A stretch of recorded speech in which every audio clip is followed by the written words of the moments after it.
บ่นั่งเบิ่งดาวนำกันบ่มีก็ได้ปากซอยตรงนั้นหากอ้ายลืมวันเคยเที่ยวร่วมทา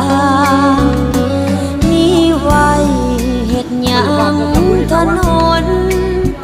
หากอ้ายบ่สนมาเดินเคียงข้าง